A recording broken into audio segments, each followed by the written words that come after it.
கோடையில் வெப்பம் காரணமாக பலரும் ஐஸ்கிரீம் சாப்பிட விரும்புகின்றனர். இப்படி கோடை காலத்தில் ஐஸ்கிரீம் சாப்பிடுவதால் உடல் குளிர்ச்சியடைகிறதா? கோடையில் ஐஸ்கிரீம் நல்ல உணவுதானா என்பது குறித்த ஒரு செய்தி தொகுப்பு இதோ உங்கள் பார்வைக்கு.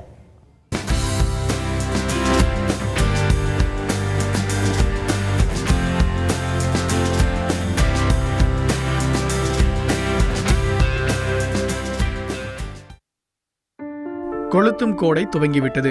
வெயிலை சமாளிக்க குளிர்ச்சி தரக்கூடிய உணவில் முக்கிய இடம் பிடிப்பது குழு குழு ஐஸ்கிரீம். பல சுவைகளிலும் கண்கவரும் வண்ணங்களிலும் விற்பனை செய்யப்படும் ஐஸ்கிரீம்களை சிறியவர்கள் முதல் பெரியவர்கள் வரை விரும்பி சுவைத்து சாப்பிட அதிகம் ஆர்வம் காட்டுவர். இந்த சம்மர் ரொம்ப ஹாட்டாக இருக்கிறதுனால கொஞ்சம் வீட்டில் வெளியே வர ரொம்ப வசதியாக இருக்குது. இங்கே இப்போ ஈவினிங் டைமில் இந்த ஐஸ்கிரீம் சாப்பிட்டோன்னா உடம்பு கொஞ்சம் நல்லா குளிர்ச்சியாக இருக்குது.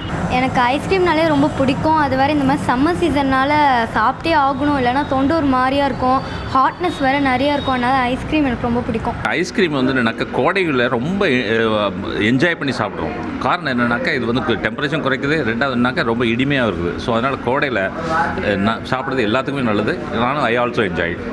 ஆஸ்துமா, சர்க்கரை நோய், இரத்த அழுத்தம் உள்ளவர்கள் ஐஸ்கிரீம் சாப்பிட்டால் உடலின் வெப்ப அளவில் மாறுபாடு ஏற்படும் என்றும், வயதானவர்கள், குழந்தைகள் இவற்றை தவிர்ப்பது நல்லது என்றும் மருத்துவர்கள் கூறுகின்றனர்.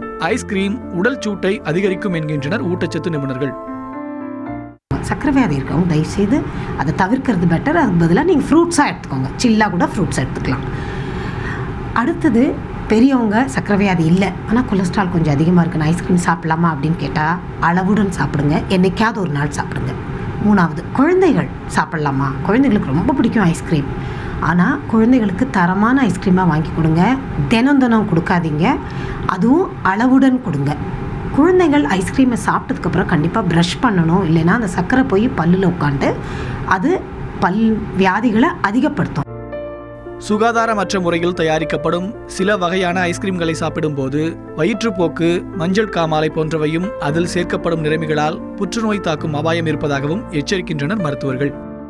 மற்றபடியான உணவு பண்டங்களில் எல்லாமே ஹீட் மூலமாக எல்லாமே உருவாக்கப்பட்டு தான் நமக்கு தருது. ஐஸ் அப்படி கிடையாது, வெறும் குளிர்விச்சு நம்மகிட்ட கொடுக்குறாங்க. ஸோ அதில் இருக்க கிருமிகள் சர்வைவலாக இருக்கிறதுக்கான பாசிபிலிட்டிஸ் ரொம்பவே அதிகம்.